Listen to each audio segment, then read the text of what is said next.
Welcome to the Real Estate Red Flags podcast, the things no one tells you before or after you buy. I'm Joshua, ISA certified arborist and ASCA consulting arborist, joined by Ian, who's the owner of IM Home Inspections. Let's get into it. All right, today we are talking about electrical red flags. Ian, what's the most common electrical issue you find during a home inspection?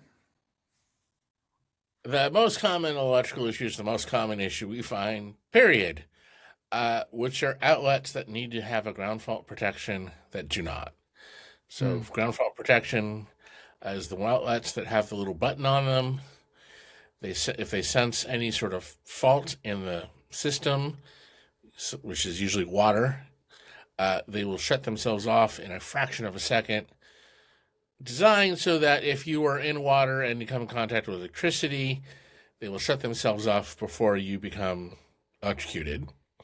There was a story a year and a half ago, 2 years ago, about a lady in, I think it was the UK, taking a bath, plugged her cell phone charger into the wall. That outlet was not GFCI protected. She dropped her phone into the bath, got electrocuted, and died. GFCI outlets are now required in kitchens, bathrooms, exterior, garage, wet bars, anywhere where there's potential moisture. So and almost anywhere every where house, okay. and almost every house has at least one GFCI missing. It just is. Partially because the rules changed over the years.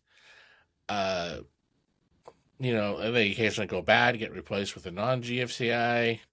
I remember one case, I think a lady changed them out in her kitchen because she wanted, for decorative reasons, wanted a different color outlet, and they didn't install GFCIs in the other color. Mostly, though, like they used to be required, 50 years ago, there was no requirements. And then someone said, we should probably require them in the kitchens by the sink. And then someone said, they should probably not just be by the sink, but any outlets within certain feet of the sink. And now everybody's got a blender and a crock pot and an air fryer and whatever. So there's moisture everywhere in the kitchen, potentially now. Yeah. Now they want all outlets along the kitchen counter to be ground fault protected. So almost every house we inspect has at least one outlet somewhere that should be ground fault protected that is not. Yeah. I was gonna say I bet it's more common than not that, I bet it's rare you find a house that this is perfect. Every single one where it has one where it should be. Unless it's like relatively new. Yeah. And even sometimes on brand new ones, we'll still find one where the builder missed. Does anyone ever just make all their outlets GFCI? No, you do not want your refrigerator to be plugged into a GFCI outlet. Because the refrigerators cycle on and off as they, cool, and then they stop cooling so that not to freeze your food. And, they do this cycle, and that cycle can sometimes cause the GFCI to trip inadvertently, and then your refrigerator is cut off from electricity, and then all your food goes bad. So you don't want GFCIs everywhere. They're generally not required in bedrooms or living rooms or the hallway, because those areas are considered, shouldn't be moisture there. Yeah. Gotcha. How about, is there anything homeowners can do? Say they're thinking about selling their house. Is there anything that they can do to spot an electrical red flag, or just to even make sure their electrical is up to code before they, go to list it? Or is there anything you recommend people do with their electrical in that case? Well, for the most part, no, because electricity is dangerous, and if you don't know what you're doing, you shouldn't be involved. Going back to a previous episode about trees, make sure your power lines, if you're in an area that has overhead power lines, make sure those are not running through any trees, that they're free and clear, and that the attachment to the side of the home or the roof looks good. Or get a pre-listing inspection and have an inspector come out and do an inspection of the house before you list. Definitely don't recommend homeowners start messing with electricity without a professional. Definitely. It's definitely something you don't want to mess with if you do not know what you're doing. In regards to trees and power lines, I could talk about that for a long, long time. It's actually it's crazy the level of detail that is involved with trees and power lines. But I'll digress on that because we that is totally off topic. But anyways, so I always hear on older homes, and I don't know how old they have to be, but what is knob and tube wiring? And do you still see that, or is that so old that you rarely see it pop up anymore? And if you did see it, why, I guess, is that bad? And why is it bad? Knob and tube wiring refers basically to the first electrical wiring system that was ever installed widespread in homes. And it was very common in the 1920s and 30s when homes were still first getting electricity. By the 40s, they had done away with it and had been replaced by what we consider sort of modern style wiring. The issue with knob and tube wiring, one, it's not grounded at all. There was no ground wires in knob and tube. So anything that requires grounding, such as like a TV, computer, if you plug in a knob and tube and there's a ground fault, that ground has nowhere to go and it can fry your equipment. It's also dangerous because knob and tube wasn't protected the way modern wiring is with, a protective layer of plastic. Mhm. And so if comes in contact with insulation in your attic, uh, rubbing against it, anything, it can potentially shock you or overheat. Also, it's not designed to be, and what we see is someone has spliced modern wire into it. It's not designed to be spliced. Do we see it? Yes, and when we inspect very old houses, areas like Pasadena, California, some parts of LA towards the downtown, those houses were built in the 1890s, 1910, 1920. A lot of those homes still have knob and tube wiring, believe it or not. Wow. You know what? My mother grew up in Pasadena, so I wonder if the house she grew up in had knob and tube. Very well might have. Very, there's a lot of knob and tube still in Pasadena. Wow, that's crazy to hear. How about what do you look at when you're looking at an electrical panel? What are you looking at specifically? And I guess what problems can you see, if any, just in looking at one? Yeah, we're looking at the electrical panel, looking at so many things. Mm-hmm. I mean, where to begin with that? Uh, First of all, want to look at how old it is. I mean, if we're talking a house from the 1920s, 30s, I mean, is the panel really that old? There's certain panels that are just obsolete. Mm. Uh, there's a panel called the Pushmatic Bulldog. That company has been out of business for over 50 years. There are a couple panels that are known to be dangerous. Zinsco panels have a very bad reputation, and a Federal Pacific stab lock panel. Those also have very bad reputations. They're known for high rates of failure. Used to be, if we saw one of those panels, we would just say, hey, this panel has a high rate of failure. Recommend you have an electrician to look at it. Electrician might look at it. Electrician Mm. will probably recommend that we change it for peace of mind. But it wasn't really required. It was up to the homeowner to decide if they wanted to change those panels or not. What really started happening pretty much at the end of 2004 and has gotten more and more of a thing since then is insurance companies will not insure the house if you have a Zinsco or a Federal Pacific stab lock panel. Wow. Okay. And so it's gone from you should probably change it. You'll sleep better at night if you change it to well, you're not going to get homeowners insurance if you don't change this panel. You have to change it then. Yeah. Yes, at that point it's no longer our call. Like we're not even as home inspectors saying, "Hey, this is dangerous." We're just saying your insurance company will not cover, likely not cover you. It went from they might not check to pretty much all of them now are Mm. saying no.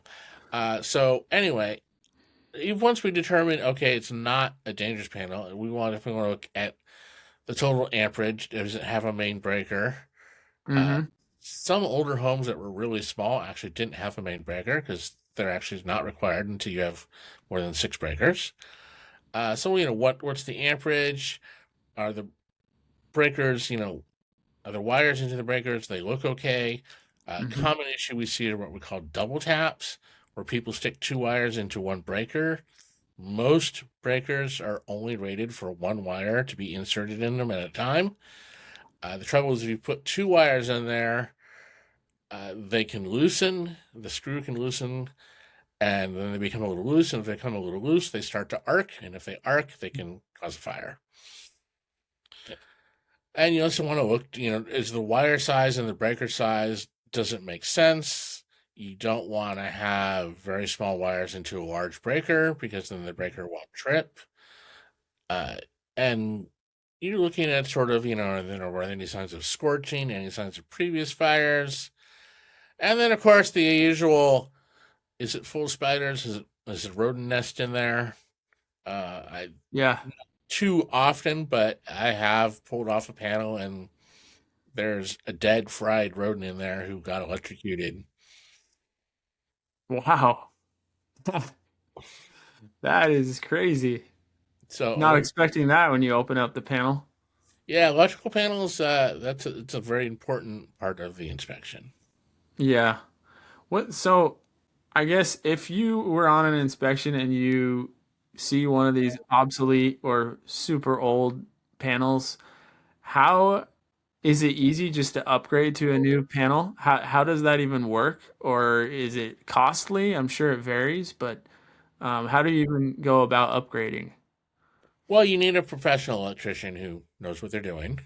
Mm-hmm. Most professional electricians know what they're doing.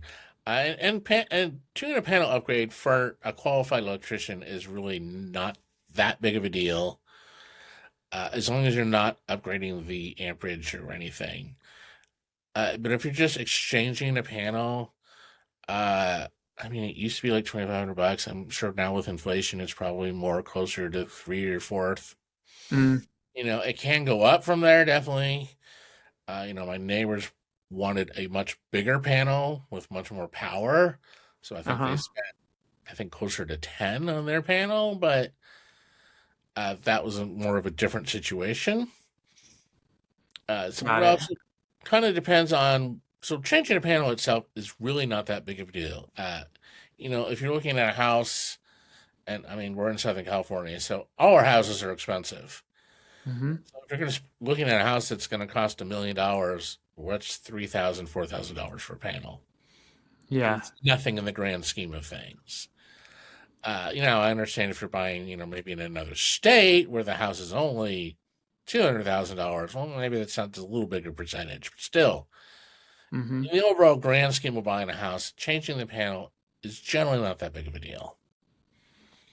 Got it. Okay. That makes sense. You mentioned ampage, or I don't even know if that's the correct amperage, I believe it's called. Yes.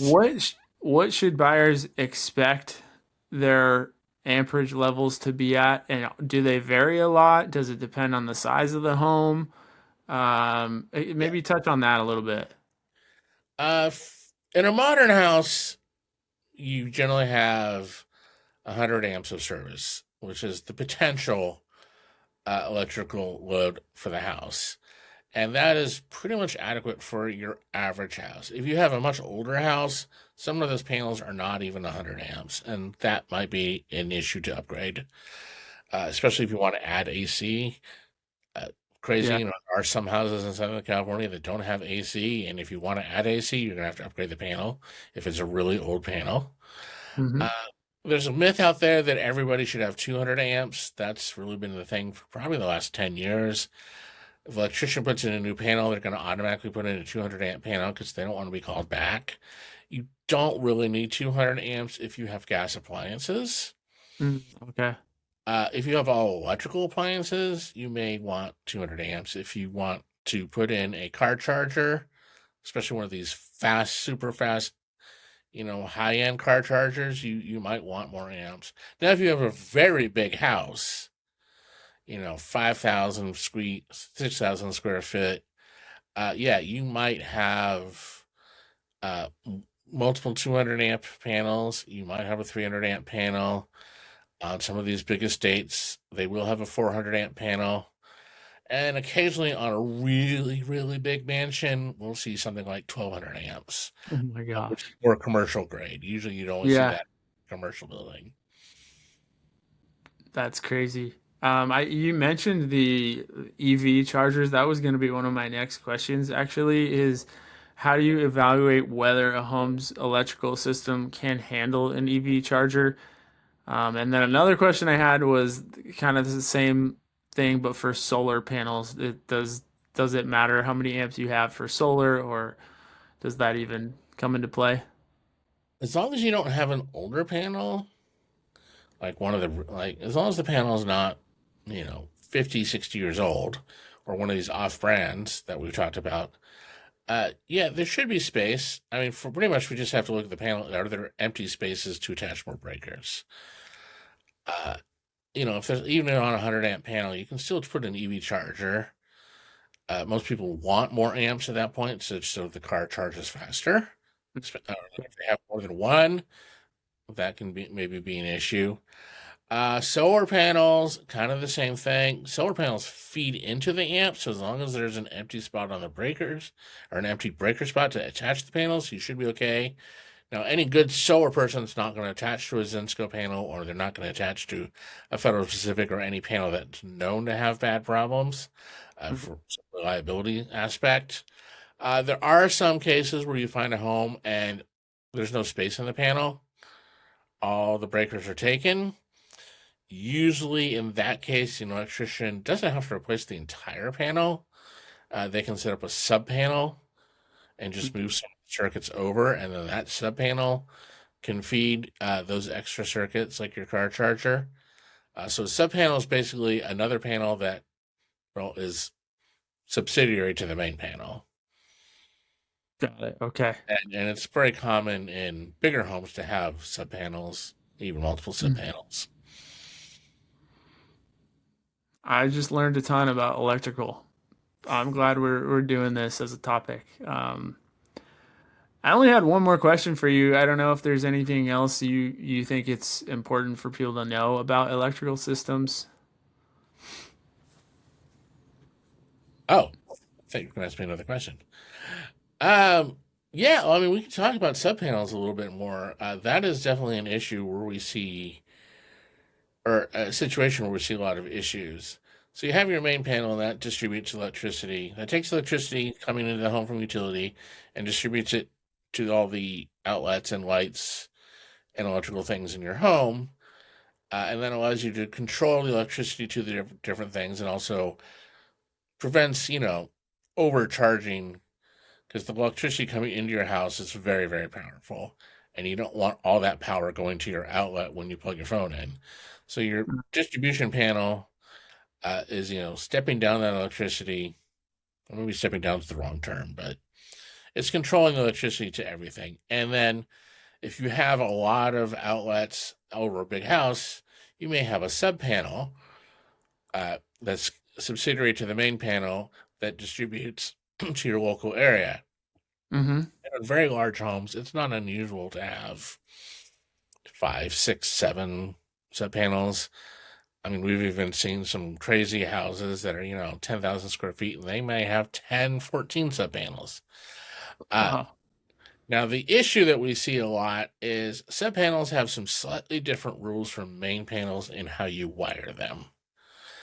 And we see so many sub panels that are miswired because they didn't get a qualified electrician. Someone tried to do it themselves, or their uncle, who was once an electrician's apprentice when he was a kid, did it, and they miswire the ground and neutral wires in the panel, which can send electricity down the wrong part of the panel and shock someone later on.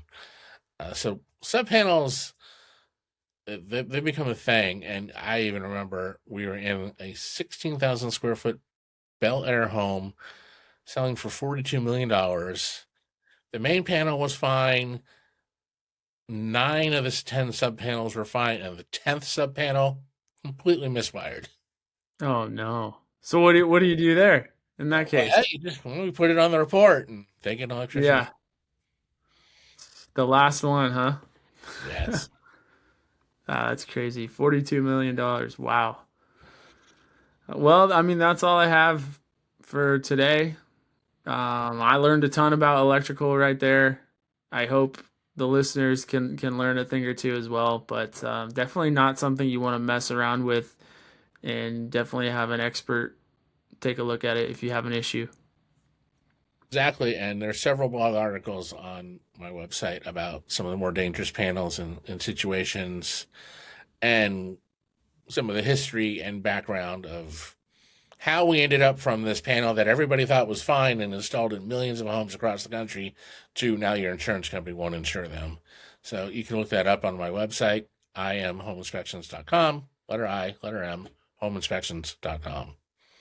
That's super interesting. People should definitely check that out. And if you have anything regarding trees that you are curious about on your property, you can find me at treecheck.io. I'd be happy to help you. So that was it for electrical. Until next time. All right. Thanks for listening to the Real Estate Red Flags podcast. If you learned something today, share it with someone about to buy a home. They'll thank you later. Looking forward to seeing you guys next time.